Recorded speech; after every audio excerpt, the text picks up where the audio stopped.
Boa noite. Boa noite. Caso Petrobras, advogado afirma que Dilma recebeu contrato sobre Passadina 15 dias antes da compra. Alckmin defende secretários acusados e pede rapidez nas investigações sobre cartel. Maioria dos ministros do Supremo vota contra doações de empresas para candidatos. Incêndio em favela de São Paulo destrói centenas de barracos e moradores entram em confronto com policiais. Dezenas de funcionários demitidos dos telecentros protestam após fim de contrato com a prefeitura. Termina o julgamento do Carandiru, mas 15 PMs são condenados pelo massacre de 111 presos.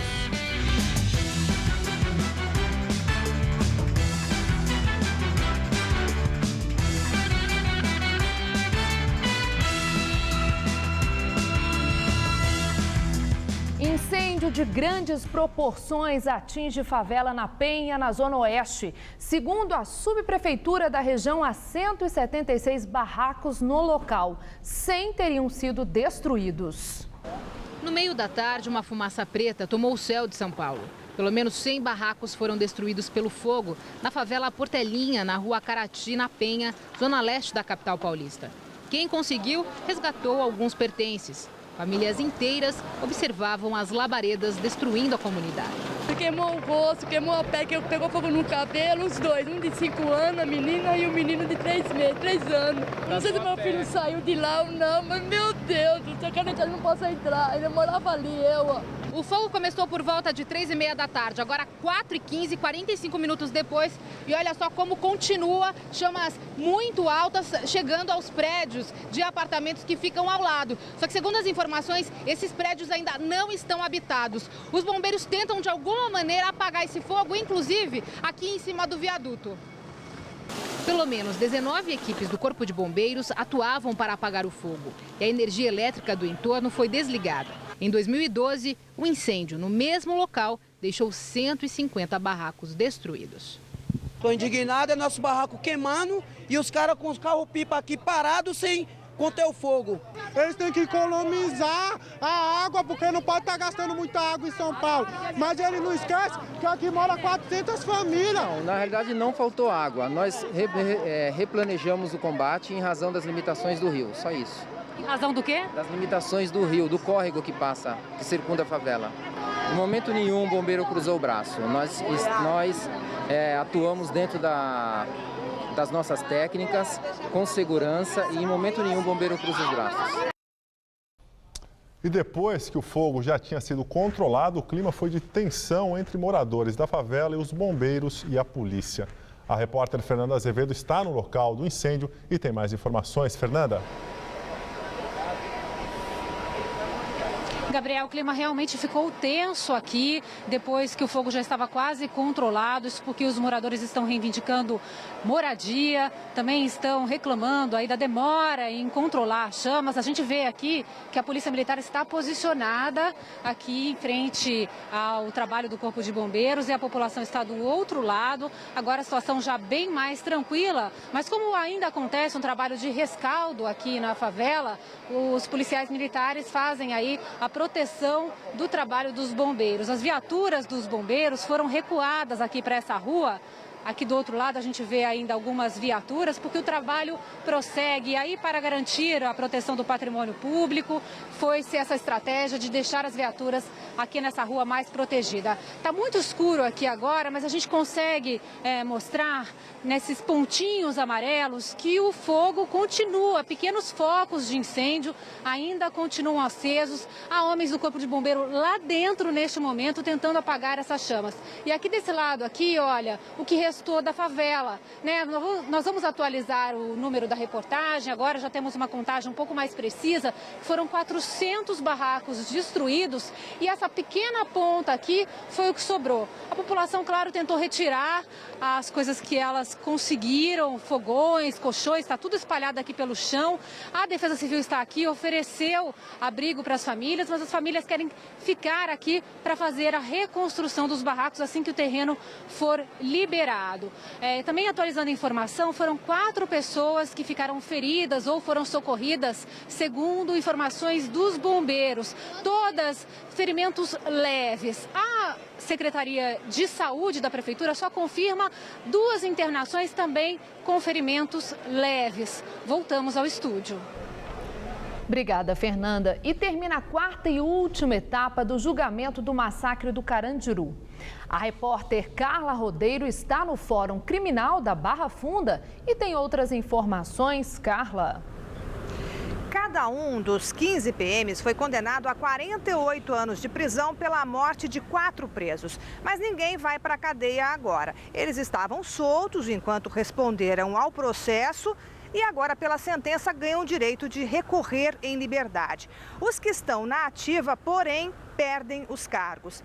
Bem, a sentença de hoje encerra o julgamento que começou há 1 ano e foi dividido em 4 etapas por causa da grande quantidade de vítimas. 111 presos foram mortos depois que a polícia invadiu o Carandiru durante uma rebelião em 1992. Então, ao todo, 73 PMs foram condenados por 77 mortes. E para 25 deles, a sentença individual, a pena individual imposta foi de 624 anos.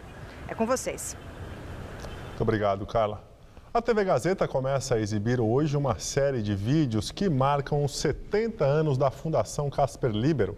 A série O Sonho de Casper se baseia nos planos do jornalista e empresário Casper Libero para criar um complexo de comunicação. Casper Libero morreu antes de realizar o sonho, mas ele foi concretizado ao longo dos anos com o trabalho de seus funcionários, por meio da fundação que idealizou e leva seu nome. No primeiro vídeo da série, profissionais experientes em maquiagem deram vida ao ilustre personagem do jornalismo brasileiro.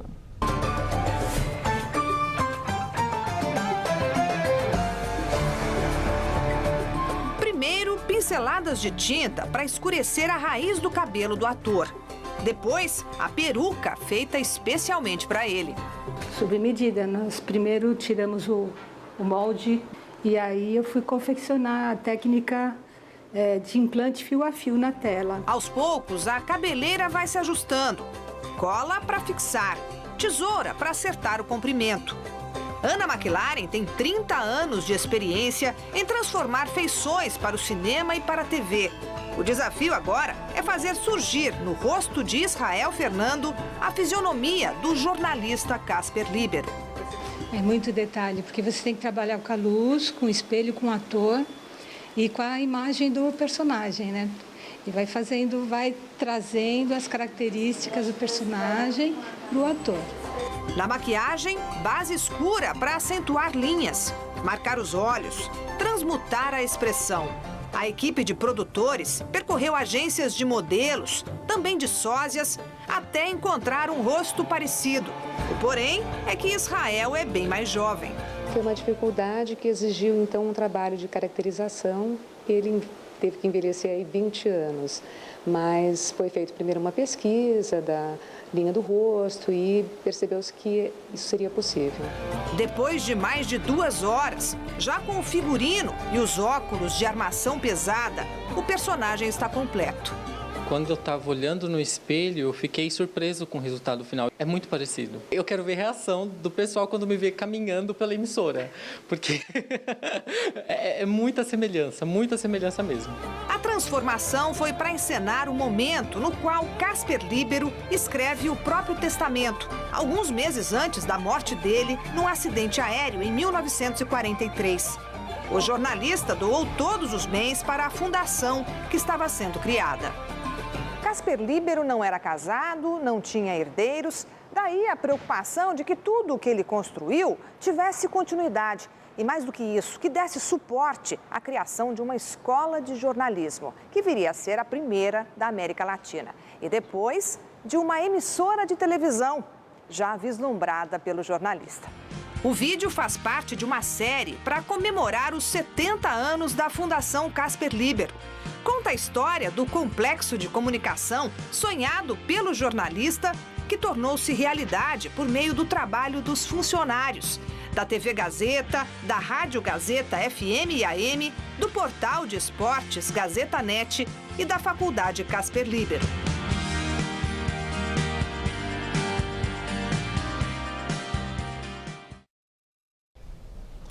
Cartel no metrô de São Paulo. O governador Geraldo Alckmin, do PSDB, pede rapidez nas investigações sobre o caso. Ontem, o Procurador-Geral da República, Rodrigo Janot, pediu ao STF para que dê prosseguimento às investigações sobre o suposto recebimento de propina pelos secretários Rodrigo Garcia, do DEM, e José Aníbal, do PSDB. Alckmin defendeu os atuais secretários de Desenvolvimento Econômico e de Energia do governo paulista, que negam participação nas fraudes. Nós precisamos ser justos. Você tem a palavra de alguém. Imagine se você já condena por antecipação e vários nomes, como o caso de dois deputados, um deles secretário, já a própria Procuradoria já falou, olha, não tem nada a ver com isso. Então, a gente precisa ter cuidado para ser justo. Então, o que eu tenho feito? Defendido a investigação e que ela seja rápida, para não ficar esse tormento na vida das pessoas. Advogado do ex-diretor da área internacional da Petrobras, Nestor Cerveró, disse que o contrato da refinaria americana de Pasadena, atualmente sob suspeita, foi enviado 15 dias antes ao conselho da estatal. Segundo Edson Ribeiro, esse é o rito normal da empresa e, por isso, os conselheiros tiveram tempo suficiente para analisar as cláusulas da compra. Dilma Rousseff, que em 2006 era presidente do Conselho de Administração da Petrobras, falou sobre o negócio recentemente, depois que surgiram várias denúncias na imprensa. Disse que se baseou em parecer falho, elaborado pela diretoria internacional da empresa, comandada por Nestor Cerveró, e que a transação não seria realizada se fossem conhecidos todos os detalhes. Oposição protocola pedido de CPI mista para investigar a Petrobras. O requerimento conta com a assinatura de 30 senadores e 228 deputados. A CPI mista, se instalada, será composta por deputados e senadores. Os parlamentares querem investigar o processo de compra da refinaria de Pasadena, no Texas, Estados Unidos. A Polícia Federal, o Tribunal de Contas da União e o Ministério Público investigam a transação, que custou, no total, 1 bilhão e 300 milhões de dólares.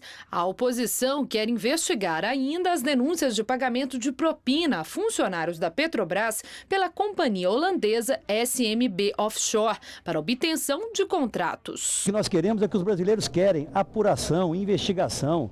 Nós não pré-condenamos ninguém.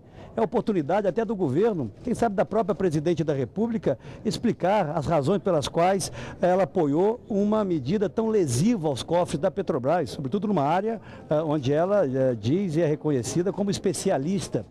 Em entrevista à TV Brasil do governo federal, o ministro da Fazenda, Guido Mantega, disse que o Planalto não teme as investigações na Petrobras.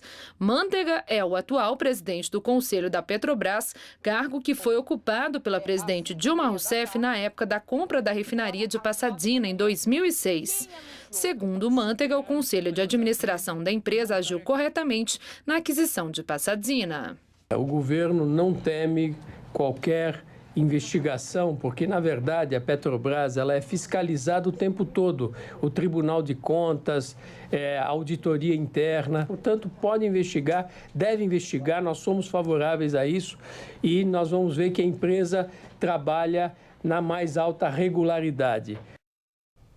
Ontem, o Senado fez a leitura dos requerimentos de criação de outras duas CPIs para investigar a Petrobras, mas que teriam a participação apenas de senadores. Uma delas é específica sobre a estatal. A outra, de autoria do PT, seria ampliada, incluindo a apuração de denúncias sobre o suposto cartel no sistema metroferroviário de São Paulo e obras do Porto de Suape, em Pernambuco, governado por Eduardo Campos, pré-candidato à presidência da República pelo PSB.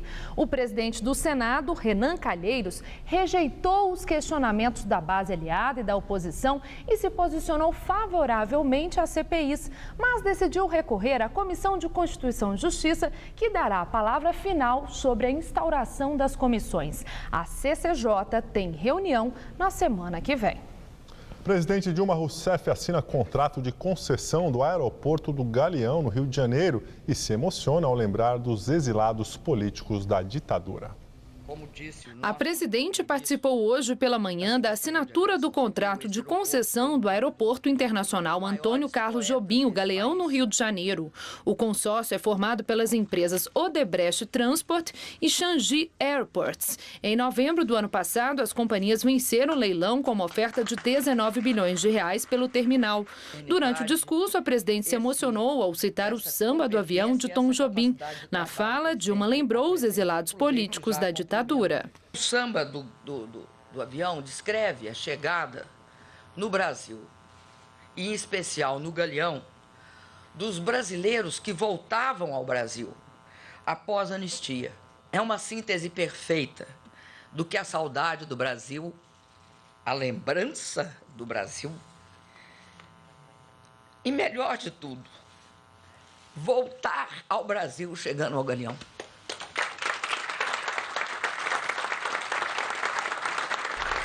E agora vamos ao comentário de política com Bob Fernandes.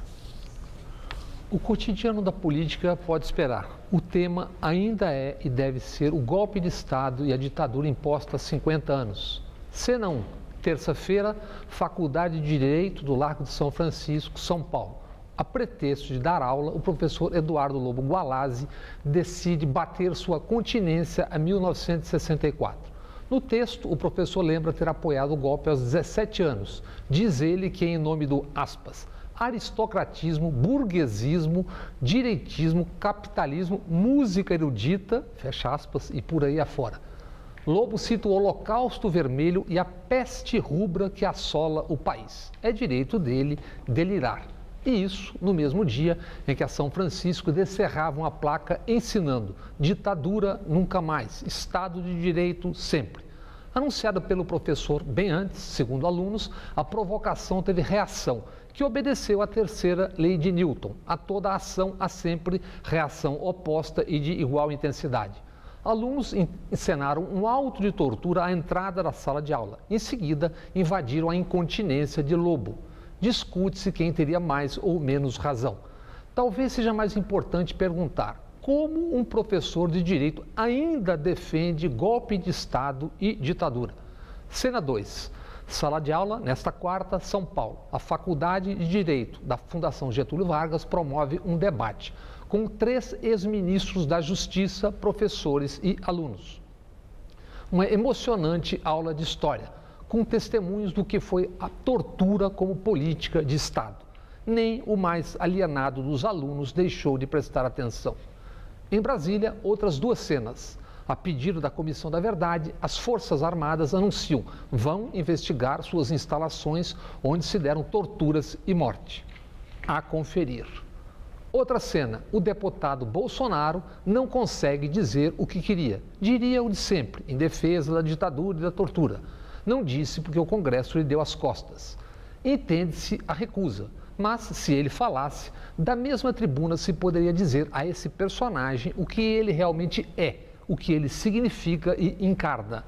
Em 87, a revista Veja relatou: Bolsonaro planejava explodir bombas na Vila Militar e na Academia de Agulhas Negras, e isso para obter melhores salários.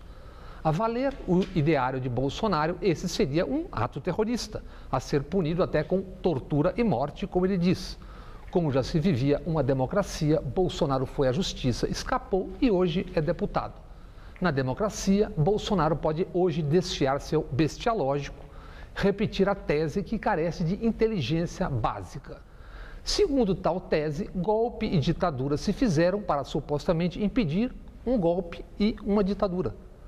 Por 21 anos, infantilização da sociedade, tortura, censura e morte. Ditadura em nome de muitos interesses e também dos medos e delírios de gente como o professor Lobo e para o indisfarçável prazer de trogloditas e oportunistas como Bolsonaro. Boa noite. A maioria dos ministros do Supremo Tribunal Federal vota pela proibição de doações de empresas a partidos políticos em campanhas eleitorais. A ação foi protocolada em 2011 pela Ordem dos Advogados do Brasil. A decisão final, no entanto, foi adiada porque o ministro Gilmar Mendes pediu vistas do processo. Dos 11 ministros do Supremo, 6 já se manifestaram pela derrubada da permissão. Apenas o ministro Teori Zavascki, que no ano passado pediu mais tempo para refletir sobre o tema, votou hoje a favor das doações empresariais em campanhas. Funcionários da Fundação Casa, a antiga FEBEM, fizeram um protesto hoje em São Paulo. Eles pedem melhorias nas condições de trabalho e mais segurança. A categoria promete entrar em greve no dia 10. Em paralelo, denúncias de agressões de funcionários contra jovens são investigadas. A concentração foi no vão livre do MASP. Cerca de 1.000 pessoas participaram da passeata, que saiu da Avenida Paulista e seguiu até o pátio do colégio, no centro, onde fica a Secretaria da Justiça. Os funcionários da Fundação Casa já marcaram greve para o dia 10 de abril. O protesto desta quarta-feira foi a forma encontrada para pressionar o Estado a oferecer mais que a última proposta, reajuste inferior a 4%, enquanto a categoria pede 53% entre salário e plano de saúde. Entre 53 itens, eles também exigem mais segurança no local de trabalho. É um descaso que nós cuidamos, a gente luta para devolver o menor em conflito com a lei, devolvermos ele para a sociedade, tá? E são e salvo, mas esse governo nada ajuda nesse sentido. O governo do estado deve apresentar uma nova proposta de reajuste aos funcionários da Fundação Casa na próxima sexta-feira, depois de uma outra greve dos agentes penitenciários de São Paulo, que levou 15 dias e terminou na semana passada. O objetivo é evitar qualquer nova paralisação. Mas neste caso, as negociações vão além da pauta de reivindicações, porque há recentes denúncias de maus-tratos aos internos. O Ministério Público Estadual, o Tribunal de Justiça e a Defensoria Pública apuram se houve tortura praticada por funcionários da Fundação. Os relatos são de espancamento a jovens do complexo da Vila Maria, na zona norte da capital, após rebelião e fuga de 42 menores em 3 centros socioeducativos nos dias 14, 15 e 16 de março. Pelo menos 2 adolescentes foram encontrados boiando no rio Tietê. As versões que chegaram até o coletivo de advogados de direitos humanos é de que eles fugiram, foram capturados, torturados no momento da captura, assassinados e jogados no rio. Há, no entanto, outras versões, como, por exemplo, que eles se afogaram, que é a versão que consta no boletim de ocorrência. A representação pública foi protocolada pelo Coletivo de Advogados de Direitos Humanos. A professora da Fundação Getúlio Vargas e uma das responsáveis pelo grupo diz que as informações vieram de familiares dos jovens e também de trabalhadores do complexo da Vila Maria. A informação que nós temos é que as unidades de Vila Maria, em geral, estão sob uma situação de violência, não só recaindo sobre os adolescentes internos, como também recaindo sobre os funcionários. Já os funcionários negam tortura, mas reconhecem possíveis agressões aos menores. O Estado não dá trabalhadores suficientes para manter essa segurança interna. Você tem um número de trabalhadores reduzido, quando vem por cima de um trabalhador vem 20, 30 meninos, é lógico que há um conflito e nessa muitas vezes machuca. Por meio de nota, a Fundação Casa afirmou que não compactua com atos de violência e que já instaurou uma apuração interna. Segundo o texto, assim que for notificada pela Justiça, a entidade tomará as devidas providências. E voltamos a falar sobre um incêndio que atingiu parte de uma favela na Penha, zona leste da capital. A repórter Fernanda Azevedo continua no local e tem outras informações. Fernanda? Gabriel, já são mais de 4 horas de trabalho dos bombeiros. Eles continuam no trabalho de rescaldo para tentar apagar pequenos focos de incêndio aqui na favela. O clima já é bem mais tranquilo entre a população. A Polícia Militar permanece por aqui para garantir a segurança do trabalho do Corpo de Bombeiros. Mais cedo foi diferente. Houve um início de protesto aqui. As pessoas reclamavam aí da demora dos bombeiros em controlar as chamas. Eles atacaram pedras em direção à Polícia Militar e aos bombeiros, e a polícia revidou com balas de borracha e uma granada de efeito moral. A confusão foi dissipada rapidamente, foi só mesmo aquele início de manifestação, mas depois os policiais conseguiram contornar esse conflito e agora a situação está bem mais tranquila, claro que as pessoas estão bastante impactadas porque perderam suas casas, perderam tudo, mas já não há mais manifestação por aqui. Voltamos ao estúdio. Obrigada, Fernanda. E a Igreja Católica comemora a canonização do Padre José de Anchieta. O decreto deve ser assinado amanhã pelo Papa Francisco.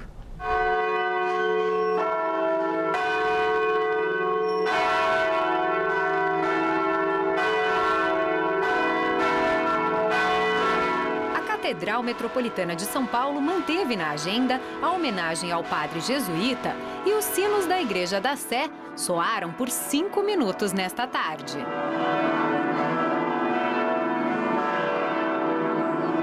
A notícia da canonização veio 417 anos depois da morte de José de Anchieta em 1597.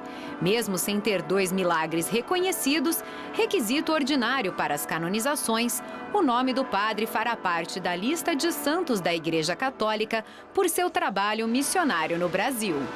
Quem passava pela Sé parou para comemorar. Estou muito feliz hoje, muito feliz. Acho que para muitos católicos, né, é muito especial. Para mim é especial.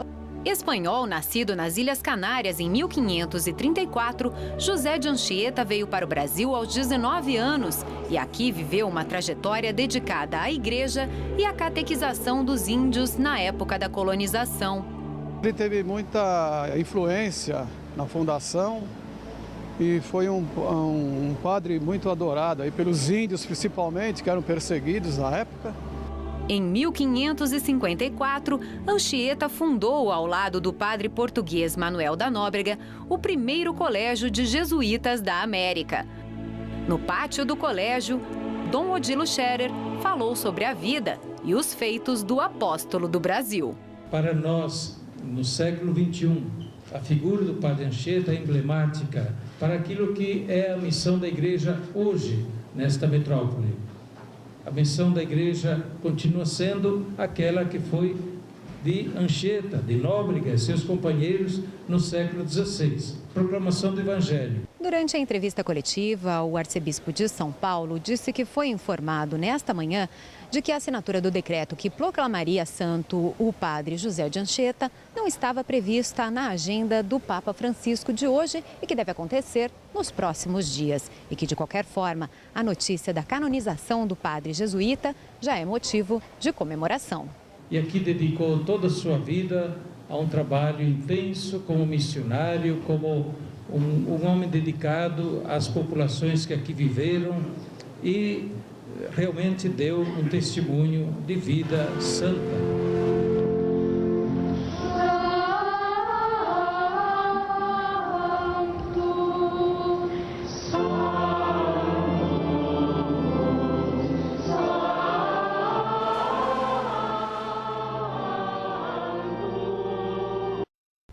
E como já era esperado, o calor diminuiu nesta quarta-feira aqui na capital paulista, mas a sensação ainda foi de tempo abafado. Agora à noite ainda há chances de chuva, mas as pancadas não devem se estender pela madrugada.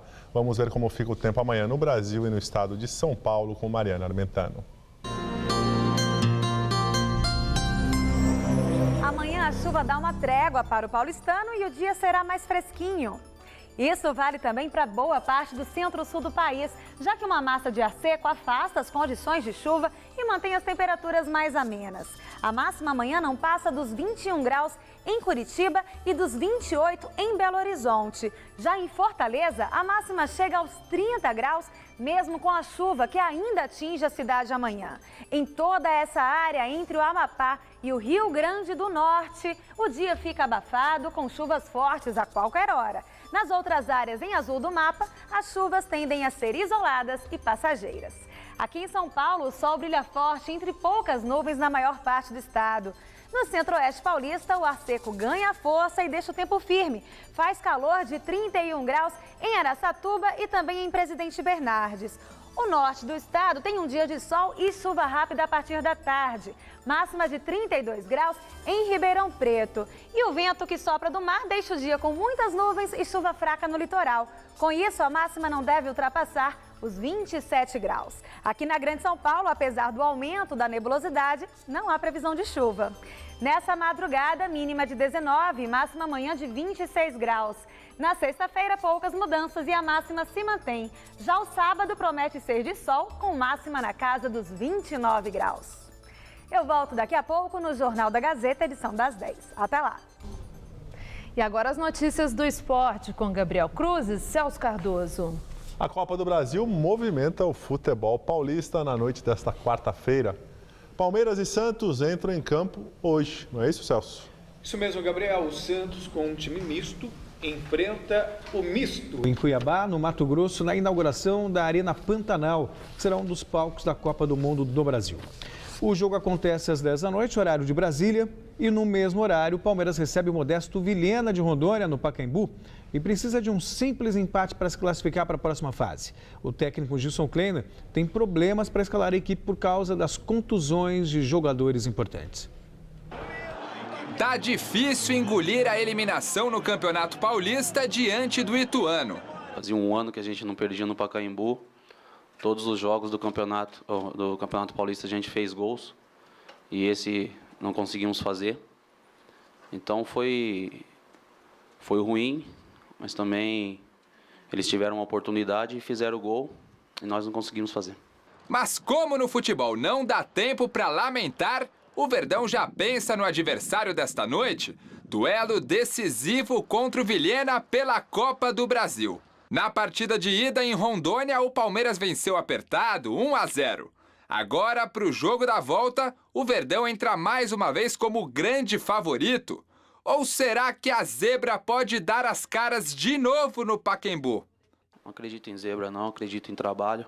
Também tem jogadores do outro lado lá que trabalham todo dia como nós. E falando em trabalho, Gilson Kleiner não tem vida fácil para escalar o Verdão para o jogo desta noite. 6 jogadores considerados titulares devem ficar de fora: Fernando Praz, Wendel, Juninho, Wesley, Valdívia e Allan Kardec. Entre eles, Praz é o único que tem alguma chance de jogar e deve fazer o famoso teste do vestiário antes da partida. Por outro lado, Bruno César, que também vem de lesão, participou de boa parte do treinamento e deve ir para o jogo. Com isso, o time que encara o Vilhena deve ter Bruno no gol, Thiago Alves, Lúcio, Wellington e William Matheus, Marcelo Oliveira, Eguren, Mendieta e Bruno César, Leandro e Miguel. É o Palmeiras na Copa do Brasil. Portuguesa consegue na Justiça Comum liminar para ficar na Série A. Gabriel, essa novela parece longe de acabar. A decisão de hoje é da 43ª Vara Civil de São Paulo e obriga a CBF a suspender a decisão do STJD, que rebaixou o clube no ano passado. O juiz Miguel Ferrari Júnior acatou os argumentos da Portuguesa e fixou multa diária para a CBF em R$500 mil caso o Brasileirão comece sem a Portuguesa. A decisão, no entanto, cita apenas a inclusão da Lusa na competição e não fala em rebaixamento de outra equipe. Ô Celso, como é que pode terminar isso, o campeonato com mais do que 20 times? Eu ainda acredito nessa possibilidade, porque vai ser uma chuva de ações. A CBF pode tentar caçar se eliminar, mas torcedores, a própria Portuguesa pode novamente entrar com uma nova ação. O campeonato começa agora, né? Exatamente. Então, talvez dê um jeitinho de colocar 24 clubes na primeira divisão para facilitar as coisas e satisfazer o interesse de todo mundo. Uma nova Copa João Avelange. Libertadores da América, Flamengo, Botafogo e Grêmio jogam o futuro na competição nesta quarta-feira. Situação mais tranquila é a do Botafogo, que daqui a pouquinho, às 15:45, enfrenta o União Espanhola no Maracanã e pode garantir a classificação com uma rodada de antecedência. O Flamengo, diante do Emelec, no Equador, precisa de pelo menos um empate para continuar dependendo do próprio esforço para seguir adiante. E no mesmo horário, 10 da noite, o Grêmio tem uma parada indigesta na Colômbia contra o Atlético Nacional. Os problemas no estádio de abertura da Copa do Mundo, Itaquerão, continuam. O Corpo de Bombeiros, Gabriel, aponta que o estádio ainda não se adequou à legislação de segurança e não possui auto de vistoria. Segundo os bombeiros, o projeto técnico da Arena apresenta 26 irregularidades. Entre elas, o documento não aponta a lotação exata do estádio, nem um plano de como as pessoas podem sair em caso de emergência. O Clube Corinthians e a empresa responsável pela construção, a Odebrecht, afirmaram que as falhas serão resolvidas. Parte das obras foi interditada pelo Ministério do Trabalho nesta semana, após a morte de um operário que trabalhava no local no último sábado. Ele caiu de uma altura de cerca de 8 metros. A polícia investiga a ocorrência, a terceira morte no estádio desde novembro do ano passado. Enquanto isso, as atividades nesta área da construção ficam paralisadas, o que pode atrasar a entrega da arena prevista para 15 de abril. Barcelona é punido pela FIFA e não vai poder contratar jogadores pelo período de 1 ano. A entidade máxima do futebol decidiu suspender o clube catalão por ter contratado 10 jogadores menores de idade, o que é proibido pela FIFA. O regulamento da entidade diz que somente atletas maiores de 18 anos podem ser envolvidos em transferências internacionais. O Barcelona foi multado em 370 mil dólares. A Federação Espanhola, que registrou os jogadores, também recebeu punição. A entidade deverá pagar uma multa de 400 mil euros.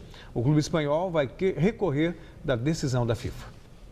Pela Liga dos Campeões da Europa, o Real Madrid deu um passo gigantesco rumo à classificação. Jogando em Madrid, o Real goleou o Borussia Dortmund por 3-0 com gols de Bale, Isco e Cristiano Ronaldo. No outro jogo desta quarta, o PSG fez a lição de casa em Paris e derrotou o Chelsea por 3-1. Lavezzi, Pastore e Davi Luiz contra marcaram os gols dos gols do time francês. Hazard de pênalti fez o único gol do time inglês. Por hoje é só, Gabriel. Ainda tem o jogo da volta, vamos aguardar. Tchau, tchau, Celso. Boa noite, obrigado. até amanhã. Estela, com você? Embalado por sambas e marchinhas, o coletivo Cordão da Mentira, grupo político de esquerda, foi às ruas ontem relembrar a data em que se instaurou oficialmente o golpe militar de 1964. O ponto de concentração foi o simbólico Memorial da Resistência, antigo DOPS, localizado na região da Luz. O tema desse ano foi 64 mais 50, quando vai acabar a ditadura militar? Que chama a atenção para casos de abusos cometidos nos dias de hoje, principalmente por forças policiais. Aproximadamente 200 pessoas participaram do bloco carnavalesco, que teve vigilância da Polícia Militar, mas não houve conflitos. O movimento desfila desde 2012 para relembrar o golpe e sua herança. É composto por coletivos políticos, grupos de teatro e sambistas de diversos grupos e escolas de São Paulo. Entre os presentes estavam os movimentos Mães de Maio, Passe Livre e MST. Em um ato embalado pela música e teatro como forma de protesto, os manifestantes seguiram para a Rua Maranhão, esquina com a Rua Itacolomi, em Higienópolis, onde se localiza o casarão da sede da Sociedade Brasileira de Proteção à Tradição, Família e Propriedade, conhecida por TFP, entidade católica conservadora apoiadora do golpe de 64. O protesto se encerrou por volta de 11 horas da noite. E agora vamos ao comentário de economia com Vinícius Torres Freire. Agora de noite, a direção do Banco Central do Brasil deve aumentar a taxa básica de juros da economia, chamada de Selic. Não vai parar por aqui. Os juros ainda vão subir mais 1 ou 2 vezes neste ano, pelo menos, pois existe a estimativa de que a inflação vai ser mais alta neste ano do que era previsto. A causa principal do aumento da expectativa de inflação é o aumento do preço da comida. Como a gente já comentou aqui no Jornal da Gazeta, o preço de milho, trigo, carne, café e verduras e legumes subiu por causa da seca, entre outros motivos. Para controlar a inflação, é preciso segurar o consumo. Quanto à taxa de juros influenciada pelo Banco Central sobem todas as taxas de juros, até a conta chegar no consumidor. Juros mais altos acabam em consumo e investimento mais baixos. Os efeitos da alta da taxa de juros duram 2 anos. Isso quer dizer que o crescimento da economia brasileira não vai acelerar neste ano nem no próximo, em 2015. Para piorar, no ano que vem vai ser preciso reajustar os preços que o governo vem tabelando ou controlando nesse ano de eleição, como o preço da energia, por exemplo. Junte-se a isso outras arrumações da economia que serão necessárias no ano que vem, como o controle maior de gastos públicos. O resultado vai ser outro ano de crescimento bem pequeno, o 5º ano desde que Dilma Rousseff assumiu o governo. E isso não quer dizer que vai haver um desastre, uma daquelas crises horríveis com desemprego alto ou quebra do país. Mas vamos ter uma economia que cresce pouco, que cria cada vez menos empregos e permite aumentos cada vez menores de salário e do consumo. O que está acontecendo aos poucos neste governo e vai continuar até o início do próximo. Sim, não vamos ter desastre, mas perdemos a oportunidade de preparar o país para anos de crescimento mais rápido. O Brasil ainda é uma economia relativamente pobre para crescer apenas 2% ao ano.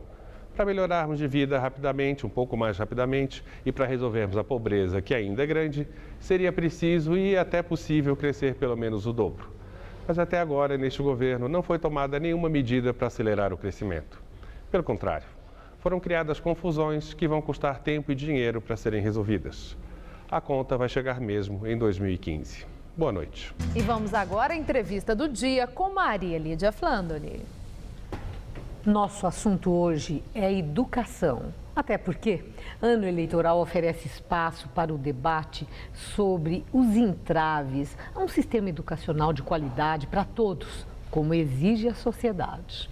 Nós recebemos César Calegari, secretário municipal de Educação, sociólogo, que sempre ocupou cargos de destaque em instituições públicas e privadas dedicadas à causa da educação.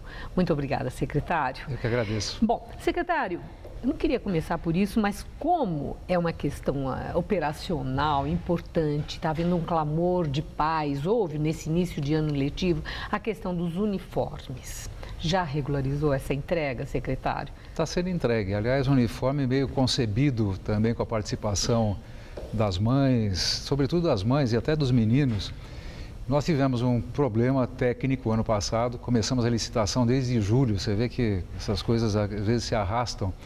E longe da nossa vontade, que é começar o ano letivo com essas coisas já entregues, isso está sendo entregue desde o começo do ano letivo, esperamos terminar logo, né? Boa parte da cidade já recebeu, principalmente... Tem previsão para terminar? Olha, a parte de verão, né, deve ser entregue até o final desse mês, né, em todas as regiões da cidade, e a parte de inverno logo no começo do mês de maio.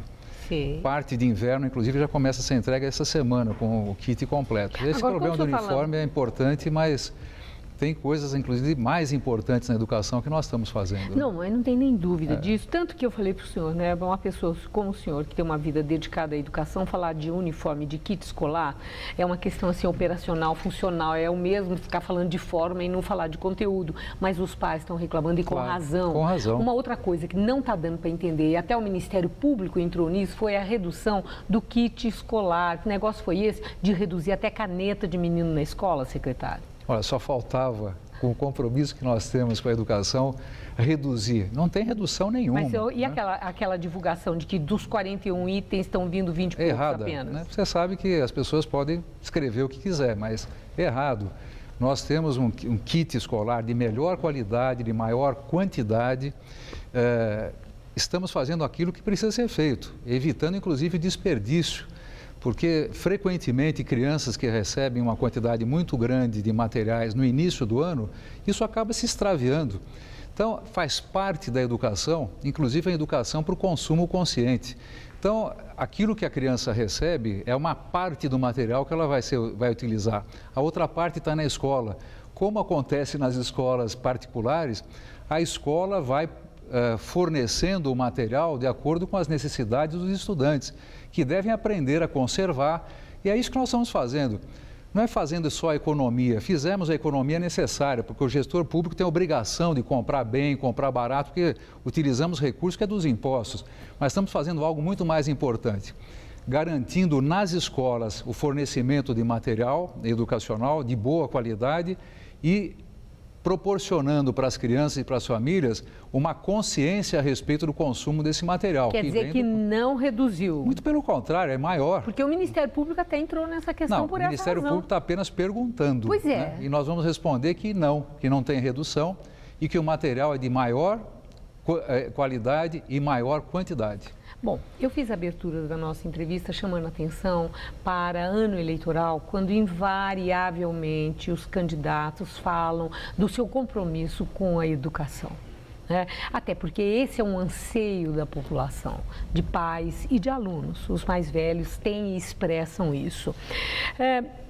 O que, no entender do senhor, é desafio e obrigação do homem público em relação à educação? O que não pode faltar num programa de governo, tanto de presidente da República como de governador de estado?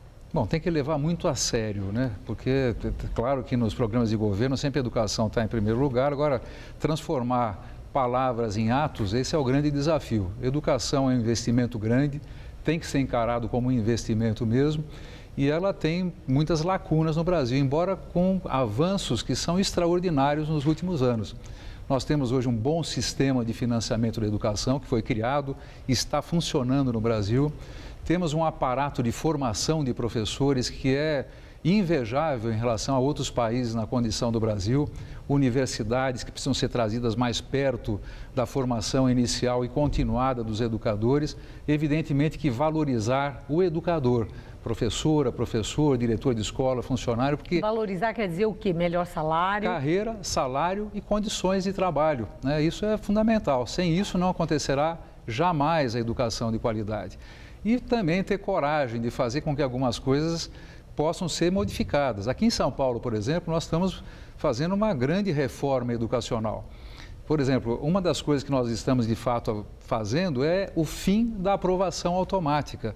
A aprovação automática criou um processo de descompromisso de alunos, profissionais da educação e das famílias. Porque o princípio é equivocado, o senhor que é o educador, ou porque é mal interpretado e mal aplicado? Esse da aprovação automática que evita que a criança que está no processo de desenvolvimento de personalidade não sofra reveses que atinjam fundamentalmente sua autoestima e comprometam esse desenvolvimento. Maria Lida, crianças e jovens têm o direito à progressão educacional, progredir sempre e com qualidade. Agora, com aprendizado.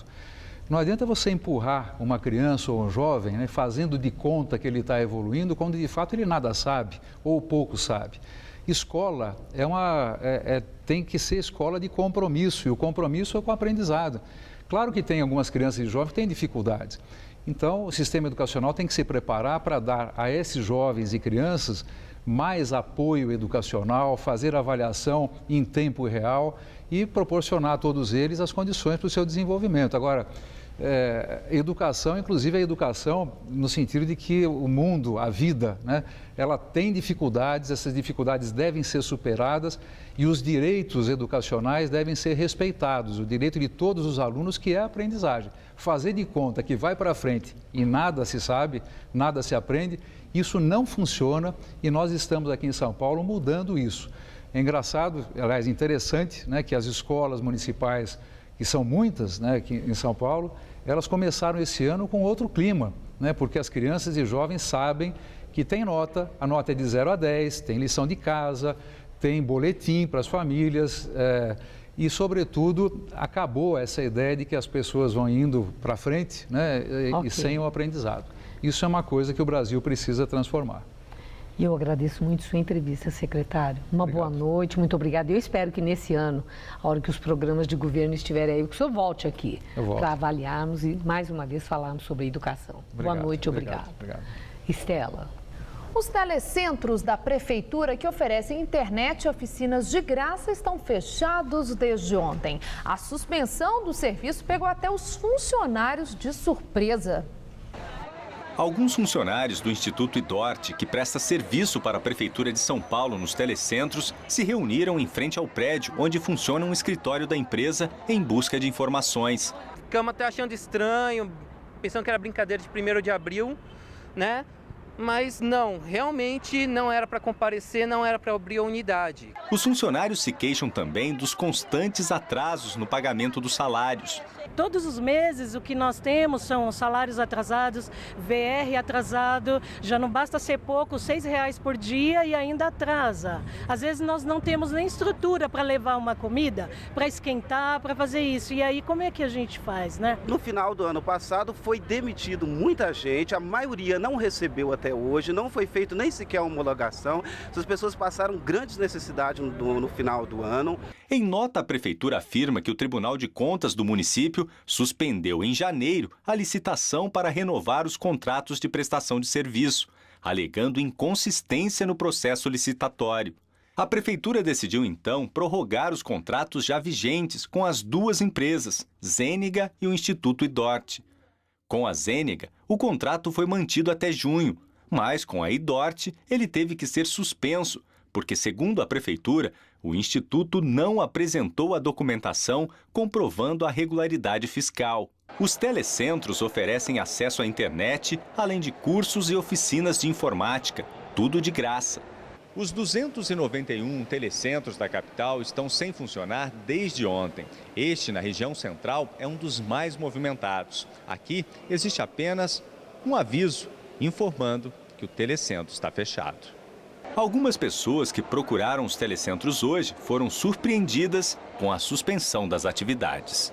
Fiquei atônito, estarrecido, porque encontrei o telecentro fechado e não há nenhum tipo de aviso justificando o fechamento e quando irá reabrir, o que é mais importante.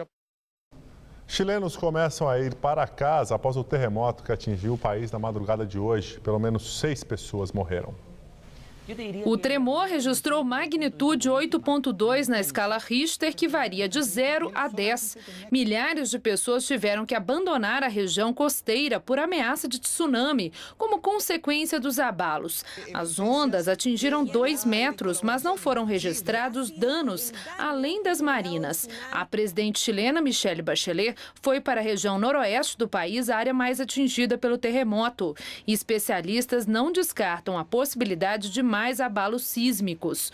O tremor também foi sentido em cidades do Peru e da Bolívia.